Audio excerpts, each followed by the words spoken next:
안녕하십니까. 오랜만에 영상을 찍어 보네요. 번개 손가락의 일렉 기타 레슨.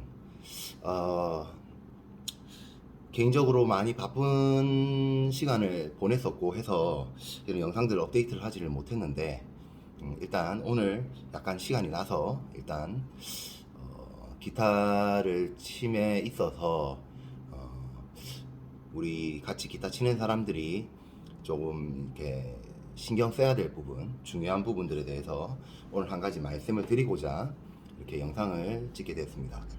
자, 오늘 말씀드릴 내용은 제가 기타 레슨을 쭉 해오면서 가장 느낀 것들이, 기타를 연습을 많이 하고 스케일 연습도 많이 하고들 하시는데 막상 연주가 안 되는 분들을 많이 봤어요.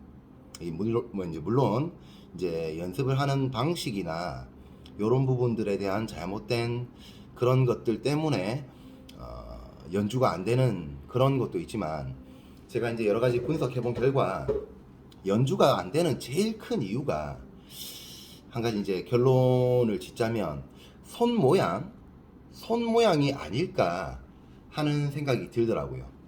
우리가 이제 기타를 이제 치기 위해서는 제대로 된 손 모양으로 이제 연주를 해야 훨씬 더 깔끔하고 제대로 된 음들을 낼 수가 있는데, 이런 손 모양들, 스케일 연습만 계속 하시고 하시다 보니까 우리가 당연히 지켜야 될 손 모양을 이제 간과를 하시고 연습을 하셔서, 그로 인해서 연주가 안 되는 분들을 꽤나 많이 보아왔습니다. 그래서 오늘은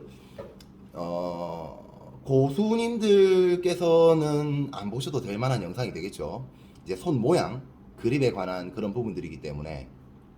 그래서 이제 초보분들, 그 다음에 중수분들, 이제 연주를 막 이제 시작하신 분들, 요런 분들께서 조금 보시면 도움될 만한 영상이라 해서 제가 지금 한번 영상을 찍어보고 있습니다. 자, 먼저 제가 예전에도 말씀드렸지만 그립법에 두 가지가 있다고 말씀을 드렸어요. 이런 식으로 우리가 코드를 잡을 때, 오픈 코드 잡을 때 쓰는 요런 그립, 물론 F 코드는 이제 그립의 형상이 달라지죠. 엄지가 이제 넥 뒤에 가서 일자로 받치게 되는 형상이 되고, 요런 오픈 코드 같은 경우에는 엄지가 넘어와서 이제 일자로 이렇게 넘어와서 넥을 붙잡는 형상이 되는데, 이 엄지가 그 일렉 기타를 치기 위해서, 혹은 일렉 기타뿐만 아니라 어쿠스틱 기타를 치면서 굉장히 중요한 이유가 뭐냐면, 엄지로는 근음 이외의 나머지 베이스 음들을 뮤트를 시키는 역할을 하죠.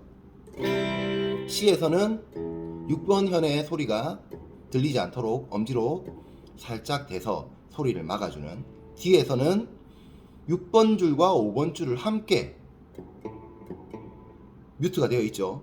실질적으로 소리가 나는 줄은 4, 3, 2, 1번 줄 4줄밖에 안 되죠. 그래서 풀로 스트로크를 한다 하더라도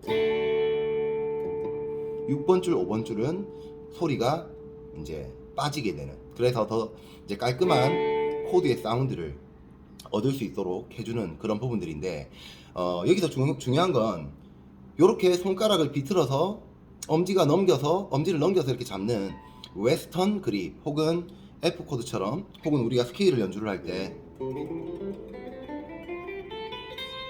이렇게 잡는 손가락이 기울어진 웨스턴 그립, 혹은 이런 식으로 위에서는 손가락이 벌어지는, 손가락이 지판의 그 프렛 방향과 거의 동일하게 일자로 서 있죠.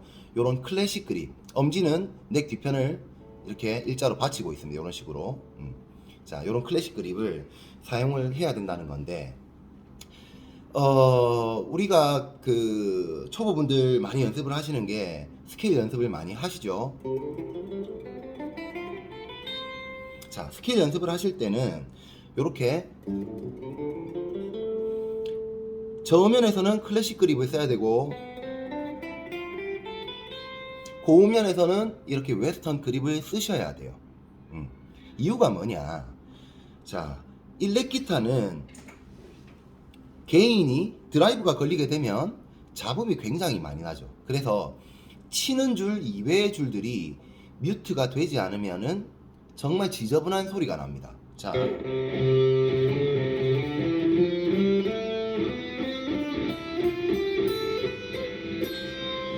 지금 뜬 소리가 막 섞이죠. 이렇게 돼서는 안 된다는 거예요. 그러면 어떻게 해야 되느냐?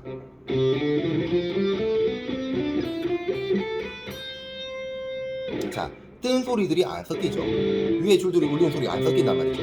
자, 이런 부분들에 대한 생각을 좀 해봐야 된다는 거죠.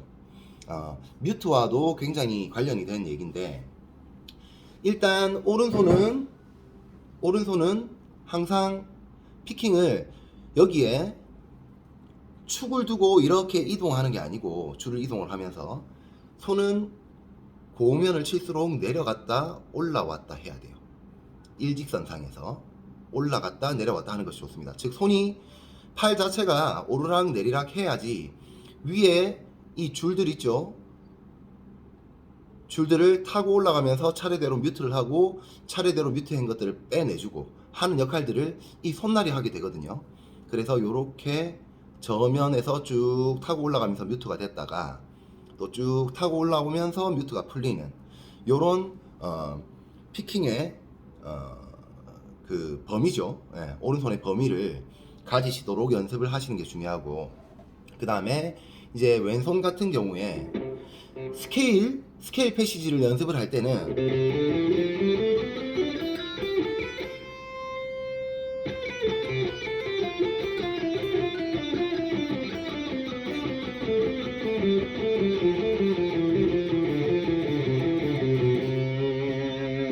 자, 클래식 그립법에서 물론 고음면에서는 웨스턴 그립으로 잡지만 클래식 그립법 저면에서는 분명히 클래식 그립법을 지켜서 칠 수밖에 없어요.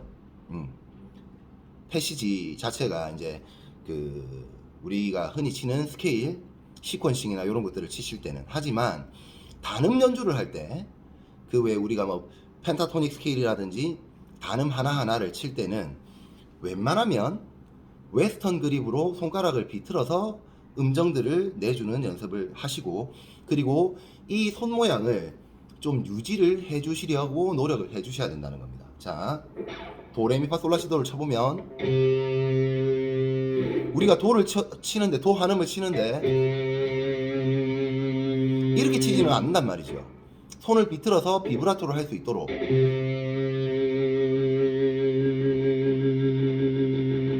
이런 식으로. 자, 굉장히 중요한 내용인데, 만약에 우리가 검지로 도를 친다, 비브라토를 넣는 연습을 해야 되겠죠. 여기서 6번 줄은 엄지 혹은 손날로 막고 계셔야 된다는 거. 소리 안 나죠? 나머지 4321번 줄들도 검지에 의해서 뮤트가 되어 있어야 된다는 거. 요런 식으로 잡든 어쨌든 뮤트가 되어 있어야 돼요. 하지만 요런 식으로 잡고 클래식 그립으로 잡고 검지로 비브라토를 걸어주면 나머지 현들은 뮤트를 하실 수가 없어요. 나머지 고음면을. 그래서 웬만하면 웨스턴 그립으로 잡아줘야 된다라는 거. 레,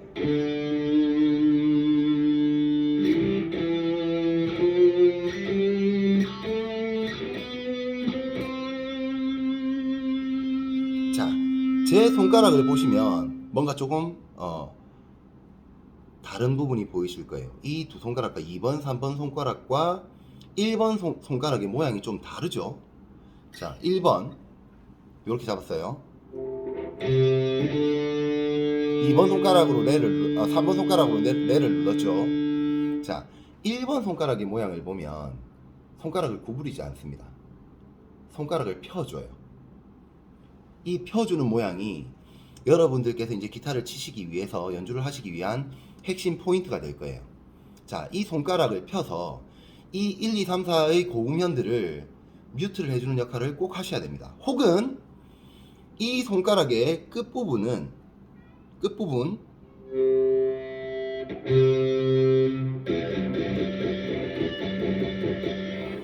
손끝이 그 위의 현을 이렇게 살짝 다 깨서 위의 현도 뮤트 시켜주는 방식이 굉장히 좋은 방법이에요.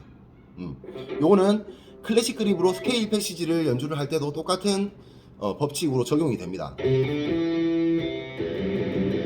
뮤트가 되겠죠. 6번 현이 파솔라를 쳤는데 검지에 의해서 5번 현이 뮤트가 돼 있어요. 시도레를 치고 나서 나머지 손가락들을 빼고 보면 시에서 그 위에 4번 줄이 검지에 의해서 뮤트가 되어 있는 걸 보실 수가 있어요. 그리고 나머지 줄들은 검지에 의해서 나머지 고음면들도 다 뮤트가 되어 있는 걸 보실 수 있습니다. 스케일 패시지를 하든지 다른 패시지를 하든지 이 검지는 위의 줄 혹은 그 외의 고음 줄들을 다 뮤트를 시켜주기 위해서 이렇게 세워서 잡지 않고 손가락을 펴는 듯한 형상으로 줄을 눌러주시는 게 굉장히 중요합니다. 그런데 나머지 손가락들은 일반적으로 줄을 이렇게 손가락으로 누르고 있죠.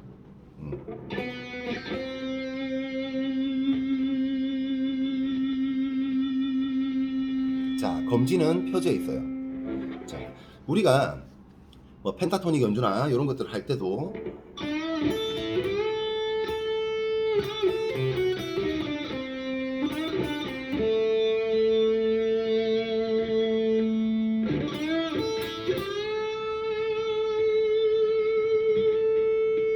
자, 지금 제 검지를 보여드리면 펴서 약 밴딩을 하기 전에 약 4번 줄까지 이렇게 현들을 뮤트를 하고 있습니다. 밴딩을 하는 걸 도와줄 수도 있지만 웬만하면 이렇게 검지는 펴서 고음현들을 뮤트를 해주고 그 외에 나머지 저음현은 손날로 뮤트를 해서 뜬 소리들을 잡아주셔야 됩니다. 이런 식으로.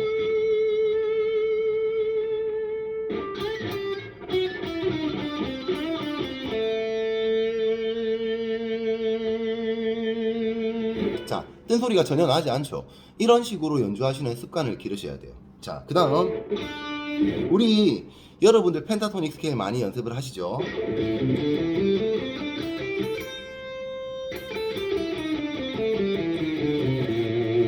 블루노트 펜타토닉까지 연습들 하시죠.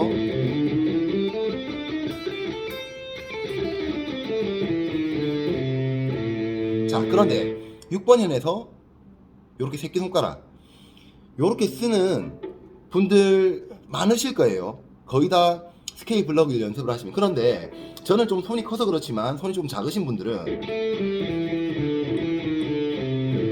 클래식 그립으로 바뀌죠. 그런데 솔직히 프로의 세계에서는 기타의 뮤트나 이런 것들을 굉장히 중요하게 생각을 하기 때문에 지금 쓰시는 요 스케일 블럭 있죠.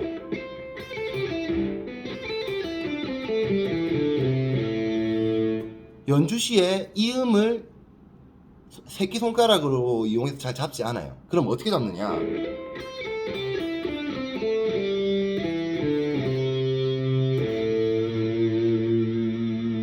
이렇게 쓴단 말이죠. 다음 블럭으로 저면에서 이동을 합니다.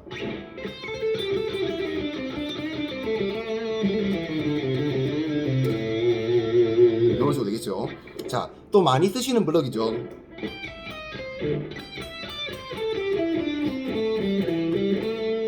자, 이런 것도 어떻게 치느냐?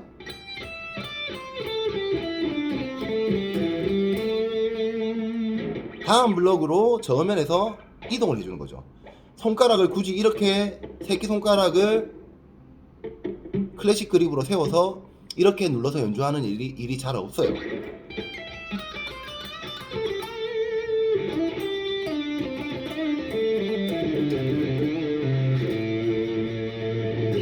웬만하면 이런 반음 연주들 혹은 펜타토닉 스케일 연주들을 할 때는 이 클래식 그립을 유지를 하시려고 노력을 많이 하셔야 됩니다. 엄청나게 하셔야 돼요. 검지는 잡은 줄에 바로 윗줄 혹은 4번 줄 정도까지는 항상 검지로 뮤트를 해주신다는 생각을 하셔야 돼요. 단 손이 이렇게 넘어오시는 거는 좋지 않다고 봐요. 왜 이러냐면 우리가 비브라토나 밴딩을 하기 위해서는 지렛대 원리 있죠. 여기가 받침점. 그래서 받침점을 두고 이렇게 손이 위아래로 움직여야 밴딩과 비브라토를 할 수 있단 말이죠. 하지만 손이 이렇게 되면 밴딩 비브라토를 받침점이 견고하게 고정이 되지 않기 때문에 밴딩이나 비브라토를 하기가 힘들어져요. 이런 밴딩은 손가락으로 올리는 밴딩이죠. 요거보다는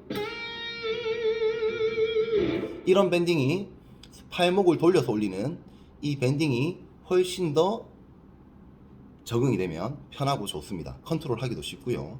자, 여기서도 마찬가지로 손가락이 이 검지의 두 번째 마디가 기타 넥에서 위로 올라오지 않도록 좀 노력을 하셔야 돼요. 이런 식으로. 그래서 이 손가락은 4번 줄 정도까지만 뮤트를 해주셔도 충분하다고 생각을 합니다. 나머지 현들은 손날로 뮤트를 하면 되니까. 그렇죠?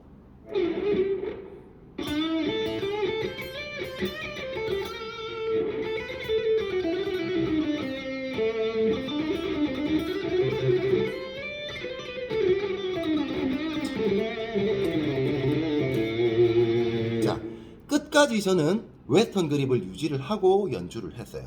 네. 물론 다른 연주를 한다고 한다면은 스케일적인 연주를 한다면 바뀔 수 있겠죠. 그립이 바뀌어야 되는 것이 맞아요.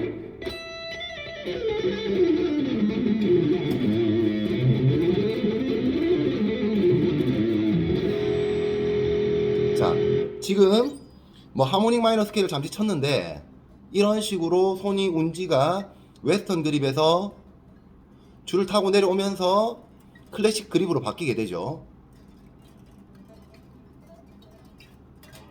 자, 이런 식으로 스케일적인 연주를 할 때는 어쩔 수 없이 신체 구조상 클래식 그립으로 바뀔 수밖에 없다는 거. 이런 식으로.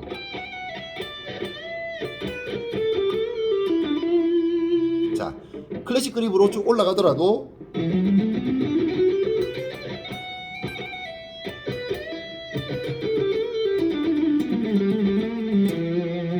자, 펜타토닉으로 연주가 바뀔 때는 웨스턴 그립으로 바뀌죠. 그리고 단음들 칠 때 도레미파솔라시도를 친다 하더라도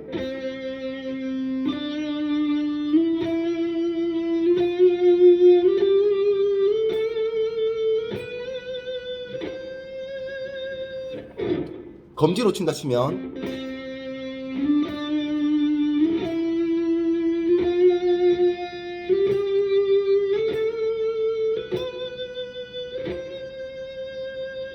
자, 잡소리들이 안 나게 치는 게 관건이란 말이죠.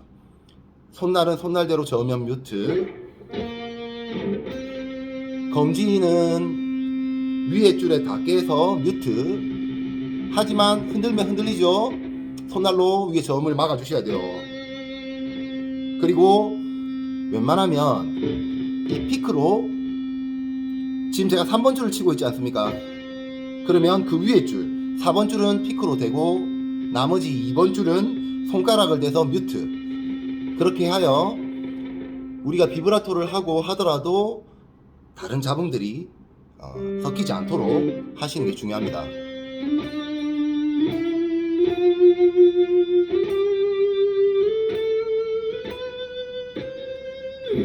자, 중지로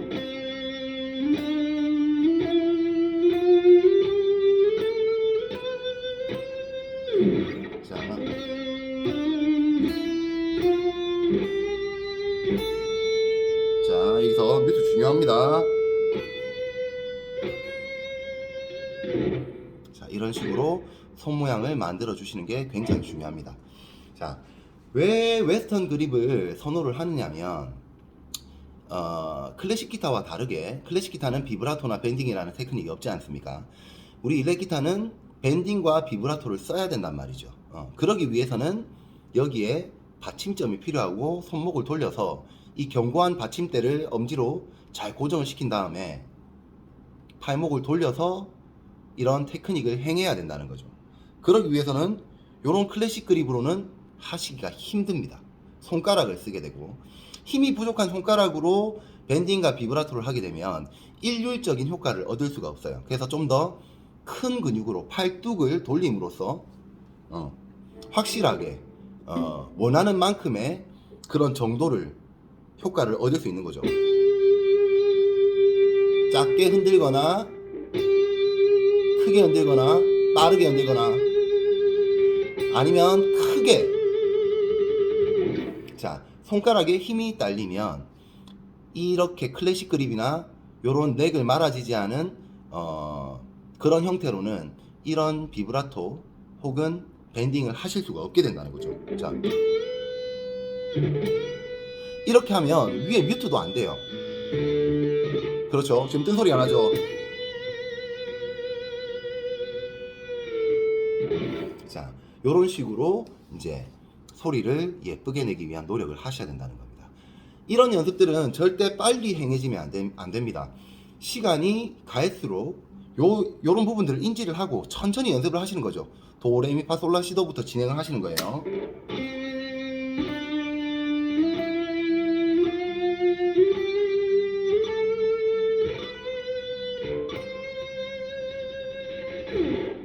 자, 최대한 개방현 뜬 소리가 나지 않도록, 치지 않는 다른 줄들의 개방현 뜬 소리가 나지 않도록 이제 신경을 써주시는 게 중요하죠.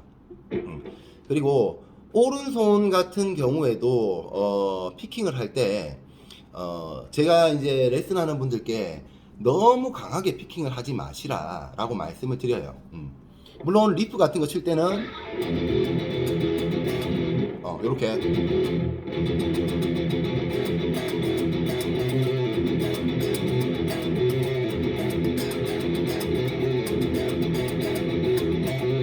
자, 빠른 그런 리프나 요런 좀 헤비한 그런 리프들을 칠 때는 피크를 줄에 깊숙하게 찔러 넣어서 좀 파워 있게 연습을 하셔야 돼요. 그때 나오는 그 톤이 약하게 칠 때와는 사뭇 다른 느낌을 주거든요. 그래서 리프, 백킹을 연습을 할 때는 좀 강하게 쳐주시는 게 맞아요. 하지만 힘을 빼서 치라고 한다고 해서 이런 분들이 있더라고요. 자, 치면 굉장히 피크를 살살 잡고 치는 분들이 있어요. 자, 그분들은 두꺼운 피크를 써도 줄을 칠 때마다 피크가 이렇게 놀더라고요. 힘을 빼고 치라고 한다고 해서. 하지만 피크는 절대적으로 손에서 이렇게 놀아서는 안 돼요. 우리가 빠른 음악을 칠 때 왜 얇은 피크보다 두꺼운 피크를 선호를 하냐면요. 자, 보세요. 얇은 피크예요. 이미 이제 치려고 하면 피크가 휘어지죠. 줄의 장력을 이기지 못하고 피크가 휘고, 저는 이미 이때 소리가 나기를 원하는데 딜레이가 생기고 소리가 나게 되는 거예요. 마찬가지죠. 업에서도. 자, 하지만 두꺼운 피크를 쓰게 되면, 자, 직관적으로 제가 치고자 할 때 피크가 휘어지지 않고 바로 소리를 낼 수가 있단 말이죠. 그 딜레이라는 건, 피크가 휘어짐에 있어서 발생되는 딜레이라는 거는 빠른 연주를 할 때 굉장히 큰 부분입니다. 절대 피크가 손에서 이런 식으로 놀면 안 돼요. 그리고 부드럽게 치라고 해서 이렇게 피킹에 롤링을 주시는 분들이 계세요. 자, 여기서 보여드리면,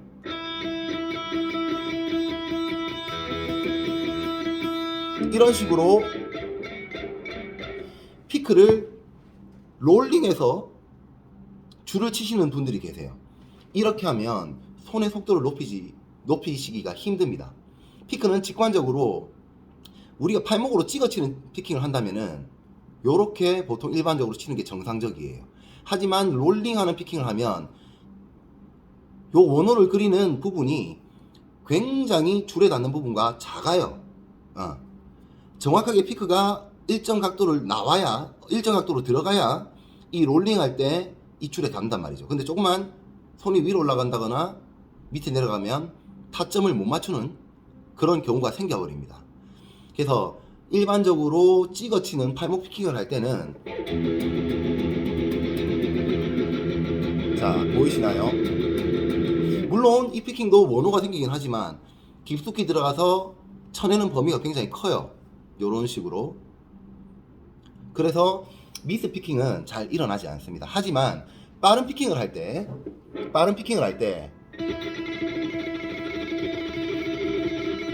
자, 빠른 피킹을 할 때, 지금 제가 빠른 피킹을 하면 줄을 보통 일반인들은 위아래로 치는지 알고 계세요. 이런 식으로. 그런데 이게 아닙니다. 이렇게 되면 나중에 현 이동이 될 때는 다른 현에 걸려버리겠죠. 그래서 저는 빠져요. 피킹이. 줄에서 이렇게 빠지게 됩니다. 빠지고 쳐 올리고 빠지고 쳐 올리고, 그리고 다음 줄 넘어갈 때 이런 식으로 이렇게 됐으면, 만약에 밑에 줄에서 다운 피킹이 이루어지고 위에 줄로 인사이드 피킹이 이루어져야 된다면 이렇게 쳐 들어가는 거죠. 그래서 제가 피킹을 빨리 할 때 보면 검지가 바깥쪽으로 이런 식으로 빠지는 걸 보실 수가 있어요. 자, 그냥 위아래로 치는 게 아니고, 위아래로 치는 것이 아니고, 검지가 빠지는 게 보이시나요? 위아래로 움직이는 게 아닙니다. 절대 위아래로 움직이는 게 아니고 바깥쪽으로 빼서 치고 있어요. 그렇게 해야 줄을 건너뛸 때도 다른 현에 간섭을 일으키지 않고 피크가 줄을 칠 수 있게 됩니다. 이런 식으로. 근데 이렇게 피크를 빼는 패턴 방법은 기타리스트들마다 틀려요. 연습을 해온 방법들이 다르기 때문에 다운 피킹 때, 그러니까 상행 피킹 때 이런 식으로 올라가시는 분들이 있고, 하행 때는 반대로 자, 요런 식으로 빠지시는 분들도 있어요. 요런 식으로, 혹은 요런 식으로 빠지시는 분들도 있고요. 저는 이쪽으로 빼거든요. 근데 요런 식으로 빠지는 분들이 있단 말이죠. 요런 식으로, 요렇게 하행해서 요렇게 빠져서 줄을 건너뛰시는 분들도 있습니다. 그래서 요런 부분에 대해서는 정답은 있다고 말씀드리기는 힘들어요. 하지만 절대 빠른 피킹에서는 피크를 원호로 그리지 않는다는 것. 원호로 피킹을 할 수가 없어요. 우리가 팔목 피킹으로 속도를 내는 연습을 하기는 하지만 이 피킹으로는 속도를 내는데 한계가 있단 말이죠. 아니면 다른 분들 이렇게 팔목으로 이렇게 위아래로 하는 피킹 하시죠. 이런 피킹은 메커니즘 자체상 다른 줄들에 걸릴 수밖에 없는 피킹이 되겠죠. 위아래로 움직이니까. 그래서 이렇게 빼는 피킹, 요런 식으로 빼는 피킹을 연습을 하시는 방법을 추천을 드립니다. 일단 오늘 피킹에 대한 메커니즘도 약간 말씀을 드렸고, 그 다음에 왼손의 모양 말씀을 드렸는데, 자, 한 가지 추가할 거, 밴딩이나 비브라토를 하실 때 웬만하면 넓은 포지션이라도 프렛의 간격에 따른 손가락 간격을 지켜주시길 바래요. 만약에 지금 4프렛에서 밴딩을 한다, 그럼 손을 이렇게 모으지는 마셨으면 합니다. 각 프렛을 잡고 줄들을 눌러야 힘을 더 효과적으로 사용을 할 수가 있어요. 근데 이런 부분들도 이제 사람들의 손 크기, 손이 벌어지는 정도에 따라 다르기 때문에 일단 편한 방법, 지금이 만약 요 방법이 요 운지로 플레이가 안 된다면 어쩔 수 없이 이렇게 손을 모아서 플레이하는 방법도 괜찮겠죠. 하지만 웬만해서는 이렇게 간격을 지켜서